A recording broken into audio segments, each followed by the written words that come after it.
ஜீவிக்கிறார் இயேசு ஜீவிக்கிறார் என் உள்ளத்தில் அவர் ஜீவிக்கிறார் துன்பத்தில் என்னும் துணையவரே என்றென்றும் ஜீவிக்கிறார் துன்பத்தில் என்னும் துணையவரே என்றென்றும் ஜீவிக்கிறார்.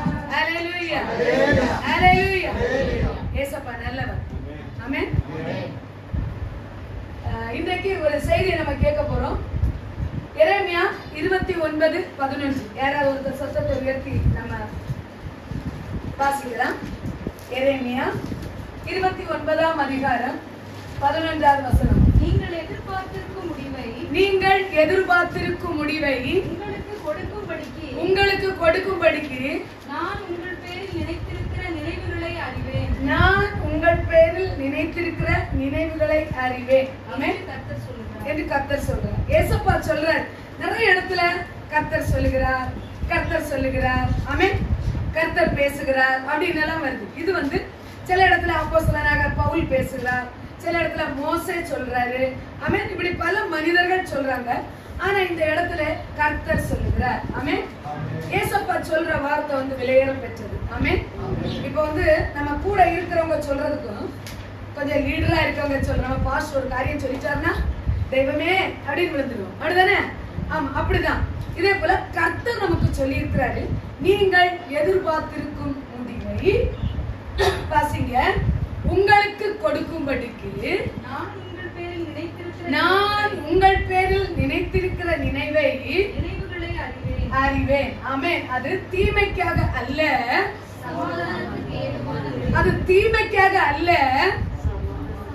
சொல்லுங்க. அது தீமைக்காக அல்ல, சமாதானத்துக்கானவைகள். ஹல்லேலூயா. தீமைக்காக அல்ல. அவர் ஒரு காரியம் அவர் எதிர்பார்த்து நமக்கு செய்கிற காரியம் தீமைக்காக செய்ய மாட்டார். நிச்சயமாகவே முடிவு உண்டு.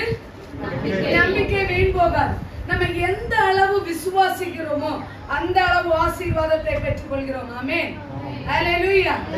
விசுவாசம் இல்லாமல் தேவனுக்கு பிரியமாயிருப்பது கூடாத காரியம். எல்லாமே விசுவாசத்தின் அடிப்படையில் தான் நமக்கு இருக்கிறது.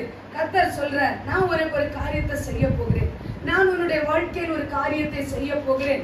அது நான் உனக்கு தீமை செய்ய மாட்டேன். ஆமென். அது சமாதானமா இருக்கும். உனக்கு வாழ்க்கையிலே உங்க வாழ்க்கையிலே சந்தோஷமா இருக்கும். உங்க வாழ்க்கையிலே அது ஆசீர்வாதமா இருக்கும். அது மேன்மையா இருக்கும். இயற்கைக்கு அப்பாற்பட்ட காரியமா இருக்கும். ஆமென்.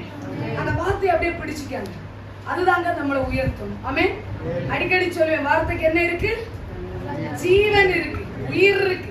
அந்த வார்த்தையில வல்லமை இருக்கு. அந்த வார்த்தை தேவனிடத்தில் இருந்து வருகிறது. அந்த வார்த்தை தேவனாய் இருந்தது. ஆமென். சகலமும் அவர் மூலமாய் உண்டாயிற்று. உண்டானதொன்று அல்லாமல் அவராலே அல்லாமல் உண்டாகவில்லை. ஹல்லேலூயா. அப்ப ஏசப்பா நம்மளை குறிச்சு ஒரு திட்டமும் தீர்மானமும் வைத்திருக்கிறார். அந்த திட்டமும் தீர்மானமும் நம்முடைய வாழ்க்கையில் நம்மை உயர்த்தும்படியாக, சந்தோஷமாய் வாழும்படியாக, சோர்ந்திருக்கிற மடிந்திருக்கிற இனி என் வாழ்க்கையில ஒரு விமோச்சனம் கிடையாது, என் வாழ்க்கையில இனி ஒரு வெற்றி கிடையாது, என் வாழ்க்கையை எப்ப பாரு இப்படியே தானா, ஒரு அடி எடுத்து வைக்கிறேன் 10 அடி சறுக்கி போகிறேனே, இதுதான் என் வாழ்க்கையா, என் பிள்ளைங்க வாழ்க்கை இதா, என்னுடைய தொழில் இப்படியா நடக்குது சொல்லி சோர்ந்து இருக்கிறீங்களா? ஆண்டவர் சொல்றார், உங்களுக்கு அவர் ஒரு காரியத்தை எடுத்திருக்கிறார், ஒரு காரியம் செய்யும்படியாய் வந்திருக்கிறார். அது தீமைக்காக அல்ல, சமாதானத்துக்கானவைகள். ஹல்லேலூயா ஹல்லேலூயா. நம்ம இன்னுமே அழியல, எதிரையும் தோற்று போகல. ஒவ்வொரு நாளும் கடக்கிறதுக்கு எவ்வளவு கஷ்டப்படுறோம். ஆமென். ஒரு அடி எடுத்து வச்சா வியாதி, ஒரு அடி எடுத்து வச்சா கடன், ஒரு அடி எடுத்து வச்சா துக்கம், கண்ணீர், முள்ளு, கல்லு, கரடு, மேடு, முடியல. ஆண்டவர் சொல்றார், நீங்கள் காற்றையும் காண மாட்டீர்கள், மழையையும் பார்க்க மாட்டீர்கள், ஆனால் பள்ளத்தாக்குகள் எல்லாம் தண்ணீரால் நிரப்பப்படும். ஹல்லேலூயா. அப்படிப்பட்ட ஆசீர்வாதத்தை கொடுக்கும்படியாய் இன்றைக்கு கர்த்தர் நம்மை அழைத்திருக்கிறார். நிச்சயமாகவே முடிவு உண்டு. உன் நம்பிக்கை அவர் எடுத்திருக்கிற முடிவு நல்லதா தான் இருக்கும். ஆமென். நம்ம நினைப்போம், பாரு என் வாழ்க்கையில சோர்வு, துக்கம், என் வாழ்க்கை ஒரே கஷ்டமா இருக்கு, ஆனா அவர் ஒரு முடிவு எடுத்துட்டாருன்னா அதை யாரும் மாற்ற முடியாது. ஆமென். அது அப்படியேதான் நடக்குங்க, அதுல மாற்றம் இல்லை. ஆமென் ஆமென். பக்கத்துல பார்த்து சொல்லுங்க, நீங்க எந்த சூழ்நிலையில இருந்தாலும் பரவாயில்லை, உங்களுக்கு ஒரு சமாதானம் உங்களுக்கு ஒரு சந்தோஷம் உண்டாகும். சமாதான காரணராகி ஆண்டவர் இன்னைக்கு பேசுகிறார். உங்களுக்கு சமாதானத்தை வைத்து போகிறேன், அது என்னுடைய சமாதானத்தை வைக்கிறேன். உலகம் கொடுக்கிற பிரகாரம் நான் கொடுக்க மாட்டேன். ஆமென். துக்கமா இருக்கிறவங்களுக்கு ஒரு ஆறுதலை போய் சொன்ன யாரா கேட்பாங்களா? கேட்க மாட்டாங்க. இந்த பொம்பளை என்ன வந்துட்டு போச்சு அப்படின்னு சொல்லுவாங்க. ஆனா அந்த துக்கத்துக்கு ஒரு சமாதானம், ஒரு ஆறுதல் கொடுக்கணும் ஏசப்பாவுடைய வார்த்தை மட்டுமே. ஹல்லேலூயா. எல்லாவற்றுக்கும் ஒரு முடிவு உண்டு, எல்லாவற்றுக்கும் ஒரு முற்றுப்புள்ளி உண்டு. ஒரு புள்ளி வச்சாச்சுன்னா அடுத்தது ஒரு பாயிண்ட் வரும். ஆமென். அடுத்த பேராகிராஃப் அதுல ஒரு பெரிய ஆசீர்வாதம் உண்டா. என்னைக்குமே வனாந்தரம் கிடையாது, வனாந்தரத்துக்கு ஒரு முற்றுப்புள்ளி உண்டு. வனாந்தரம் முடிஞ்ச பிறகு பாத்தீங்கன்னா ஒரு பெரிய செழிப்பு, ஒரு பெரிய ஆசீர்வாதத்தை நாம் காண்போம். ஹல்லேலூயா. அடுத்தது வாசிக்கலாம். இன்னொரு அதுல ஒரு டிரான்ஸ்லேஷன் அழகாய் சொல்லப்பட்டிருக்கு. என்னன்னா, உங்களுக்காக நான் வகுத்திருக்கும் திட்டங்கள் எனக்கு தெரியும் என்றோ, அவை வளமான எதிர்காலத்தையும் நம்பிக்கையையும் உங்களுக்கு அளிப்பதற்கான நல்வாழ்வின் திட்டங்களே அன்றி கேடு விளைவிப்பதற்கான திட்டங்கள் அல்ல என்கிறார் ஆண்டவர். ஆமென். என்ன செய்கிறார்? நம் வாழ்வின் திட்டங்கள் எல்லாமே நமக்கு கேடு விளைவிக்கிறதற்காக அல்ல, நமக்கு நிம்மதி இல்லாமல் போவதற்காக அல்ல, நமக்கு ஒரு செழிப்பையும் ஒரு ஆசீர்வாதத்தை தருவதற்காக தான் ஒரு முடிவு வைத்திருக்கிறார். ஹல்லேலூயா. ஹல்லேலூயா. ஆமென். நிச்சயமாகவே முடிவு அறிக்கை பண்ணிக்கிட்டே இருக்கு. வீட்டுல போய் அதை அறிக்கை பண்ணுங்க, கர்த்தர் நம்மை ஆசீர்வதிப்பார். அடுத்தது வாசிக்கலாம். எரேமியா 31:17 ஒருத்தர் வாசிங்க. எரேமியா 31 அதிகாரம் 17வது வசனத்தை வாசிங்க. உனக்கு நம்பிக்கை உண்டு, உன் முடிவை பற்றி உனக்கு நம்பிக்கை உண்டு. உன் பிள்ளைகள் தங்கள் தேசத்துக்கு திரும்பி வருவார்கள் என்று கர்த்தர் சொல்கிறார். உன் பிள்ளைகள் தங்கள் தேசத்துக்கு திரும்பி வருவார்கள் என்று கர்த்தர் சொல்கிறார். அடிமைப்பட்டு சிறைப்பட்டு கிடக்கிற தேவனுடைய பிள்ளைகள். ஆமென். அந்த நாள்ல பாத்தீங்கன்னா ஒரு ராஜா யுத்தத்துக்கு வர்றாரு அப்படின்னா என்ன செய்வாங்க? நல்ல அழகானவங்க, திறமையானவங்க, நல்ல கொழுகொழுப்பா இருக்கிறவங்க எல்லாம் என்ன செய்வாங்க? புத்திசாலிகள், அறிவாளிகளை என்ன செய்வாங்க? சிறைப்பிடித்து கொண்டு போவாங்க. அடுத்து அவங்க பல வருஷம் அங்க அடிமைகளா இருப்பாங்க. அதுக்கப்புறம் என்ன செய்வாங்க? திரும்பி கொண்டு வருவார். ஆண்டவர் சொல்றார், உன் பிள்ளைகள் எங்கெல்லாம் அடிமைத்தனமா போனாங்களோ, எதுல எல்லாம் கஷ்டப்பட்டு நஷ்டப்பட்டு போனாங்களோ எல்லாரும் திரும்பி வருவார்கள். அற்புதத்தை கர்த்தர் செய்யும்படியாய், கர்த்தர் பல அற்புதமான காரியங்களை அவர்களுடைய வாழ்க்கையில் கொண்டு வரும்படியாய் அடிமைத்தனத்திலிருந்து அவர்கள் திரும்பி வருவார்கள். எகிப்தின் அடிமைத்தனத்துல இருந்த மக்கள் கொடுமை அனுபவிச்சாங்க, வேதனை அனுபவிச்சாங்க. அடி உத, இவ்வளவு செங்கல் அறுக்கணும்னு அவ்வளவு செங்கல் அறுத்தே ஆகணும். ஆனால் அந்த அடிமைத்தனத்துல இருந்த மக்களுக்கு ஒரு முடிவு உண்டாக்க வேண்டும் என்று ஆண்டவராகிய இயேசு கிறிஸ்து என்ன செய்கிறார்? தேவன் என்ன செய்கிறார்? மோசே என்ற ஒரு மனிதனை அந்த அரண்மனையிலேயே ட்ரைனிங் கொடுத்து, ஆமென், அந்த அரண்மனையிலே வளர்க்க வச்சு அங்கேயே எல்லா வித்தைகளையும் கற்றுக் கொடுத்து, அது மட்டும் இல்ல வனாந்தரத்துல கொண்டு வந்து பழக்குவித்து என்ன செய்கிறார்? மறுபடியும் அதே இடத்திற்கு, அதே பார்வோன் இடத்துக்கு, அதே எகிப்து தேசத்துக்கு கர்த்தர் கொண்டு சென்றார். ஆமென். எதுக்காக தெரியுமா? அந்த இஸ்ரவேல் ஜனத்தின் அழுகுரல், வேதனை கர்த்தருடைய சமூகத்தில் கேட்கப்பட்டது. ஆமென். இன்னைக்கு நம்முடைய அழுகுரல் எல்லாம் கேட்கிற, அதுக்கு ஏதாவது முடிவு கட்டணும்னு ஆண்டவர் தீர்மானம் பண்ணிட்டார். உடனேதான் அவர் என்ன செய்கிறார்? மோசேயை எழுப்பி அனுப்புகிறார். அந்த இடத்தில் இருந்து ஆண்டவரை ஆராதிக்கும்படியாய் நிந்தையும் அவமானமும் சகித்த எல்லாவற்றையும் நீக்கி ஆண்டவர் பஸ்கா என்று ஒன்றை அடித்து புசிக்க வைத்து உடனே அங்கிருந்து புறப்பட்டு வந்தார்கள். ஹல்லேலூயா. வந்தார்கள், கானான் தேசத்தை சுதந்தரித்தார்கள். முடிவு வந்துச்சா இல்லையா? என்னைக்குமே அடிமைத்தனம் கிடையாது. ஆமென். நம்மளும் சில காரியங்களை பாவமாகி அடிமைத்தனத்துல அடிமையா இருப்போம். ஆமென். சிலர் என்ன செய்வாங்கன்னா செல்போன் மணிக்கூர் கணக்கில் பேசுவாங்க. அவங்களுக்கு என்ன வருதா? நரம்பு தளர்ச்சி வருதா? என்ன பப்சியா பிப்சியா? என்னத்தையோ ஒரு பப்சி, ஏதோ ஒண்ணு சாப்பிடுவோமே, பச்சி, என்னத்தையோ ஒண்ணு, என்னத்தையோ ஒரு பப்சிய வழங்கி இது விளையாடி பிள்ளைங்க கரங்கள் எல்லாம் என்ன செய்யுது? நரம்பு தளர்ச்சி வந்துருது, மூளை பாதிக்கப்படுது. அதனால குழந்தைங்க யாராவது அதை விளையாடுனீங்கன்னா இன்னைக்கு நிறுத்திடுங்க. யாரும் அதை விளையாடாதீங்க. அது பாவம் நம்மை தொடர்ந்து பிடிக்கும். ஆமென். ஹalleluya. வாலிப பிள்ளைங்க எல்லாம் கவனமா இருக்கணும், ஜாக்கிரதையா இருக்கணும். எந்த ஆம்பளை பசங்கள்ட்ட என்ன செய்யக்கூடாது, பக்கத்துல நின்று பேசக்கூடாது, போன்ல பேசக்கூடாது. ஒரு டிஸ்டன்ஸ், ஒரு கை டிஸ்டன்ஸ். எங்களுக்கு ஒரு வார்த்தையா இருந்தாரு, எப்போன்னு சொல்லாரு, நீ பேசுறது சரி, போறது சரி, வர்றது சரி, ஒரு கை டிஸ்டன்ஸ். அவர் கை நீட்டுங்க பார்க்கலாம், உங்க கை இங்க நீட்டுங்க, அங்க யாருக்கு இந்த அளவு டிஸ்டன்ஸ். அப்ப எப்படி கேப் எவ்வளவு வருது? ஆமென். இந்த அளவு டிஸ்டன்ஸ்ல தான் பேசணும். கேக்குதா வாலிப பிள்ளைங்க? புரியுதா? ஆணானாலும் பெண்ணானாலும் எப்படி இருக்கணும்? ஒரு கை டிஸ்டன்ஸ் இருக்கணும். அப்படி இருந்தால் நாம் பாவத்துக்கு அடிமையாக மாட்டோம். ஆமென். பாவத்துல சிக்கி தவிக்க மாட்டோம். எல்லாத்துக்கும் ஒரு முடிவு உண்டு. ஆமென். ஆமென். நமக்கு அதுக்கு ஒரு முற்றுப்புள்ளி வைக்கிறார் ஆண்டவர். அந்த கானான் தேசத்தை அவர்களுக்கு சுதந்திரமாய் கர்த்தர் அருளுகிறார். எனவே வாலிப பிள்ளைங்க கர்த்தருக்கு பயந்து நல்ல முழங்கால் போட்டு பைபிள் வாசித்தவங்க யாரெல்லாம் கை தூக்குங்க.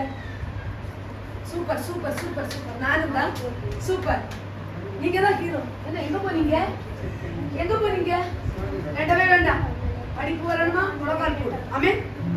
சூப்பர் பிள்ளைங்க எல்லாரும் நான் சூப்பர் சொல்லுங்க. சத்தமே வரல. பஸ்ல இருந்து வரும்போது தெரிஞ்சது கலக்க போகுது, கப்புக்கு கப்புக்குன்னு சிரிச்சுக்கிட்டே வந்தாங்க. ஏன்னா பஸ்ல எவ்வளவு நாள் கூட்டிட்டு வரலையே, அவங்களுக்கு அது புதுமையா இருந்துச்சு. எதுக்கு சொல்றேன்னா, அருமையான தேவனுடைய பிள்ளை, சிரிக்கணும், சிந்திக்க வேண்டும். அந்த டிஸ்டன்ஸ்ல நம்ம பழகிட்டோம் அப்படின்னா நாம் பாவம் செய்வதை குறைப்போம். ஆமென். ஆமென். கர்த்தருக்கு பிரியமில்லாத காரியங்களை நாம் தவிர்த்து விடுவோம். கர்த்தருக்கு பிரியமாய் வாழ்ந்தால் நமக்கும் ஒரு கானான் உண்டு. ஹalleluya. ஏற்ற நேர ஆண்டவர் நம்மளை அபரிவிதமாய் ஆசீர்வதிப்பார். நமக்கு ஒரு முடிவு உண்டு. ஆமென். நம்ம பாவத்துக்கு முற்றுப்புள்ளி வைங்க. ஆமென். கர்த்தருக்கு பிரியமில்லாத காரியத்துக்கு ஒரு முற்றுப்புள்ளி வைங்க. செல்போன் மணிக்கூர் கணக்குல பேசிட்டு இருக்கீங்களா? முற்றுப்புள்ளி வைங்க. செல்போன் பார்த்து பார்த்து கண்ணெல்லாம் ஓஞ்சி போகுதா? முற்றுப்புள்ளி வைங்க. அப்படி நீங்க கர்த்தரை தேடினால் அவர் உங்களுக்கு தென்படுவார். ஹalleluya. அடுத்தது பாருங்க, அதுல அழகா ஒரு டிரான்ஸ்லேஷன், ஒரு வார்த்தை அழகா சொல்லப்பட்டிருக்கு. இன்னொரு மொழிபெயர்ப்புல அழகா சொல்லி இருக்கு, உன் எதிர்காலத்தை பொறுத்த மட்டில் நம்பிக்கை உண்டு என்கிறார் ஆண்டவர். உன் பிள்ளைகள் தம் நாட்டுக்கு திரும்புவர். ஹalleluya. ஹalleluya. உன்னுடைய எதிர்காலம் ஒளிமயமா இருக்கணுமா? ஆமென். ஆமென். ஐயோ எனக்கு வயசாயிடுச்சு, இனி என்ன எதிர்காலம் நினைக்காதீங்க. நமக்கு ஒரு எதிர்காலம் உண்டு. ஆமென். அந்த எதிர்காலம் ஒளிமயமா இருக்கணும்னா நாம் நடந்து கொண்டிருக்கிற வாழ்க்கையிலே, நாம் போய் கொண்டிருக்கிற வாழ்க்கையிலே அசுத்தமான வாழ்க்கையில இருந்து அப்படியே டேன் பண்ணி வாங்க. ஹalleluya. அதுதான் நம்முடைய வாழ்க்கையில் மறுமலர்ச்சியை கொடுக்கும். அது மட்டும் இல்ல, அடுத்தது ஒரு வசனத்தை கூட வாசிக்கலாம். எபிரேயர் 13:7 ஒருத்தர் வாசிங்க. எபிரேயர் 13:7. எபிரேயர் 13:7 ஒருத்தர் வாசிங்க. தேவ வசனத்தை உங்களுக்கு போதித்து உங்களை நடத்தினவர்களை நீங்கள் நினைத்து அவர்களுடைய நடக்கையின் முடிவை நன்றாய் சிந்தித்து அவங்களுடைய விசுவாசத்தை பின்பற்றுங்கள். ஹalleluya. உங்களை நடத்துறவர்களுடைய நடக்கை. ஆமென். நம்முடைய ஆண்டவர் மனுஷனா இருந்தா தவறிடுவான். ஆமென். போற வழியில நடந்துட்டே இருப்பான், ஒரு கல் இருக்கு அமக்குன்னு விழுந்துருவான். ஆனா ஏசப்பாவுடைய அடிச்சுவடி இன்றைக்கும் இருக்கிறது. அந்த அடிச்சுவடை நாம் பின்பற்றினால் நாம் ஒரு நாளும் தளர்ந்து போக மாட்டோம், நம்ம விழுந்து போக மாட்டோம். ஹalleluya. ஏசப்பாட்ட சொல்லுவோமா? என் கரத்தை பிடித்த நாள் முதல் என்னை கைவிடவே இல்லை. எல்லாரும் கரத்தை உயர்த்தி சொல்லுங்க. என் கரத்தை பிடித்த நாள் முதல் என்னை கைவிடவே இல்லை. அவரின் நேசம் எனது இன்பம், அவர் நாமம் உயர்த்துவே. இயேசுவே என் கரத்தை பிடிச்சு நடத்துங்கப்பா.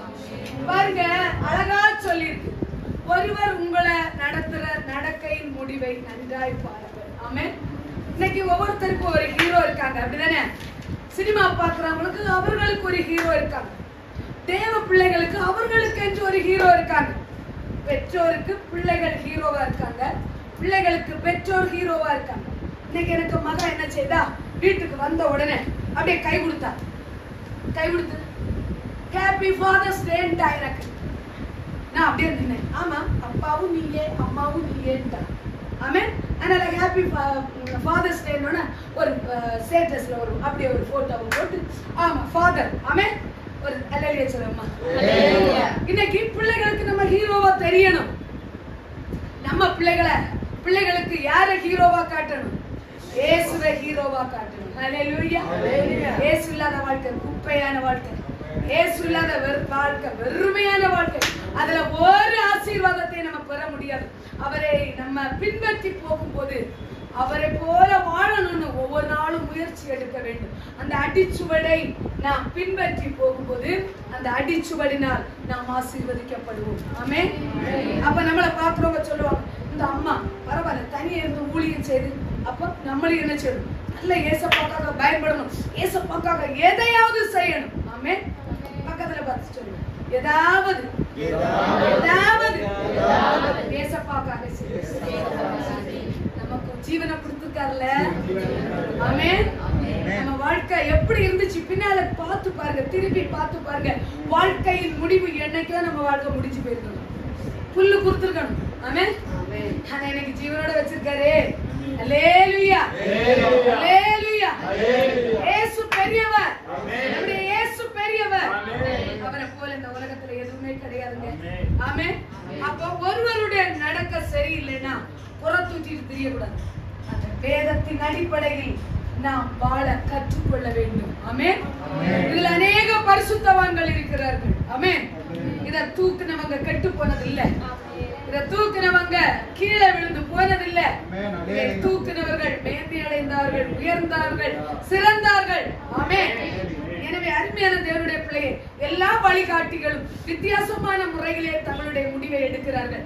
ஆனால் இயேசுவின் வழிகாட்டி மட்டும், இயேசுவாகிய வழிகாட்டி மட்டும் நமக்கு நன்மையும் செம்மையுமாகவே நம்மை வழிகாட்டுகிறார். அல்லேலூயா.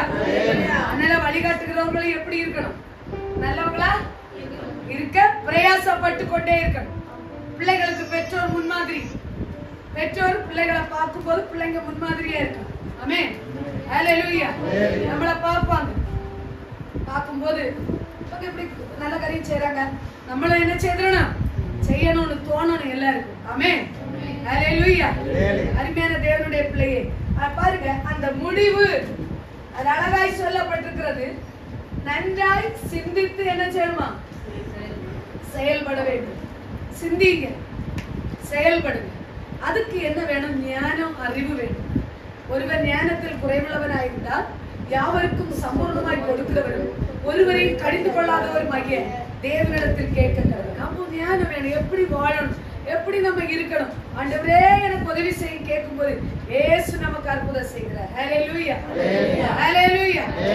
இயேசப்பா பெரியவர் தானே, உன்னதர் தானே, உயர்ந்தவர் தானே. ஹல்லேலூயா. பாருங்க, இன்னும் ஒரு வசனத்தை வாசித்து முடிச்சிடுறேன். யாக்கோபு 5:11 வாசிங்க. இதோ பொறுமையா இருக்கிறவர்களை பாக்கியவான்கள் என்கிறோமே. யோபின் பொறுமையை குறித்து கேள்விப்பட்டிருக்கிறீர்கள். கர்த்தருடைய செயலின் முடிவையும் கண்டிருக்கிறீர்கள். கர்த்தர் மிகுந்த ஒழுக்கமும் இரக்கமும் உள்ளவராய் இருக்கிறாரே. ஆமென். இது பொறுமையில ஒரு முடிவு. ஆமென். பொறுமை எப்போதுமே என்ன செய்யணும்? பொறுமையாவே இருக்கணும். அதான் கனிகள், ஆவியின் கனிகள். நீடிய பொறுமை, நீடிய. ஆமென். சொல்லுங்க, நீடிய பொறுமை. ஆமென். அதுக்கு ஒரு முற்றுப்புள்ளி இல்ல, முடிவு இல்ல, அப்படி போயிட்டே தான் இருக்கு. நம்ம இந்த பூமியில கண்ணு மூடியது வரை நமக்கு ஒரு பொறுமை வேணும். ஆமென். நீங்க நம்மகிட்ட பொறுமையே கிடையாது. கோபம் வருது, சண்டை வருது, எரிச்சல் வருது, என்னென்னமோ பண்றோம்.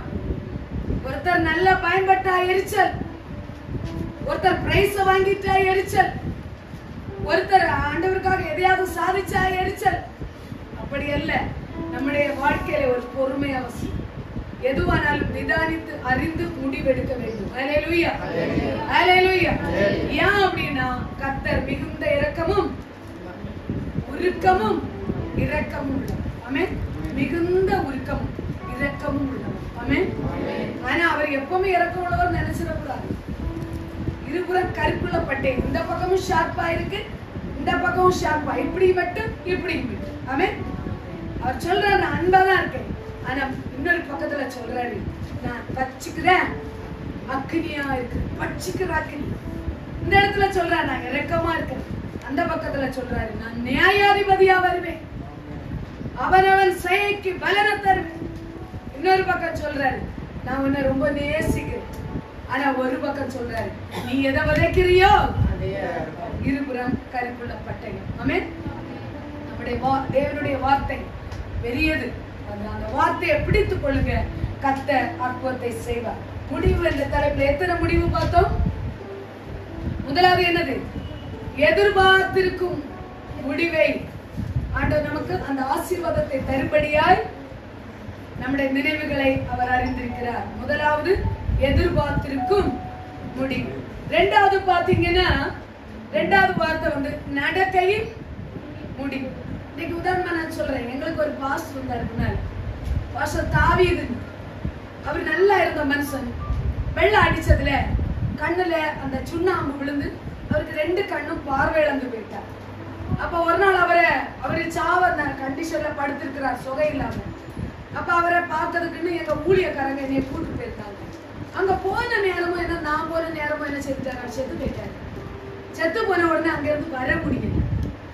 அப்ப அவரு அந்த முடிவு பாத்தீங்கன்னா அவர் சொல்றாரு, ஒரு தேவ தூதர்கள் அப்படியே இறங்கி வர்றாங்க என்னை அழைத்து சொல்லும்படியா சொல்லிட்டு அவர் கண்ணை மூடிட்டாரு. உடனே எல்லாரும் பாலெல்லாம் வாயில ஊத்தி பாட்டு பாட ஆரம்பிச்சுட்டாங்க. என்ன பாட்டு? வீழ உண்ட மாலையே, அப்படி பாட பாட பாட அவருடைய உயிர் போச்சு. இதை நான் என் கண்ணால நான் பார்த்தேன். ஆமென். இதுதான் முடிவு. நல்ல முடிவா இருக்குல்ல, ஆசீர்வாதமான முடிவா இருக்குல்ல. அப்போ நடக்கையின் முடிவு. அடுத்தது என்ன முடிவு? பொறுமையின் முடிவு. நம்ம பொறுமையா இருந்தால் நல்ல ஆசீர்வாதம். ஒரு கானானுக்குள் நாம் பிரவேசிப்போம். ஆமென். இஸ்ரவேல் ஜனங்கள் வர்றாங்க, வழியில வர்றாங்க, ரொம்ப கஷ்டப்பட்டாங்க. திடீர்னு ஒருத்தன் வர அமலேக்கேன், இந்த வழி வரக்கூடாது, இந்த வழி வரக்கூடாது, பிரச்சனை பண்றான். இன்னொருத்தன் வர்றான், இந்த வழி வரக்கூடாது, பிரச்சனை பண்றான். எல்லா பிரச்சனைகளையும் தாண்டி அவர்கள் போய் அந்த முடிவு என்னது? கானான் தேசத்தின் முடிவு. ஹல்லேலூயா. பாலும் தேனும் ஓடுகிற தேசத்தை கர்த்தர் அவர்களுக்கு பங்காய் கொடுத்தார். ஆமென். இன்னைக்கு ஆண்டவர் நம்மள ஆசீர்வதிப்பாரா, ஆசீர்வதிக்க மாட்டாரா? நம்ம கடந்து வந்த பாதையை திரும்பி பார்க்கும் போது கர்த்தர் நம்மை நடத்தின பாதை அதிசயம், அதிசயம், அதிசயம். எனவே 3 பாயிண்ட் கொடுத்திருக்கிறேன். மறுபடியும் எல்லாரும் சொல்லுங்க பார்க்கலாம். எதிர்பார்த்திருக்கும் முடிவு. என்னென்ன காரியங்களுக்கு எதிர்பார்த்துட்டு இருக்கீங்களோ கர்த்தர் அதை செய்து முடிப்பார். அடுத்தது நடக்கையின் முடிவு. அடுத்தது பொறுமையின், எல்லாவற்றுக்கும் முடிவு. நிச்சயமாகவே முடிவு உண்டு. நம்பிக்கை வீண் போகாது. எல்லாரும் அப்படியே எதுவும் இல்லாம ஒரு சில நிமிடம்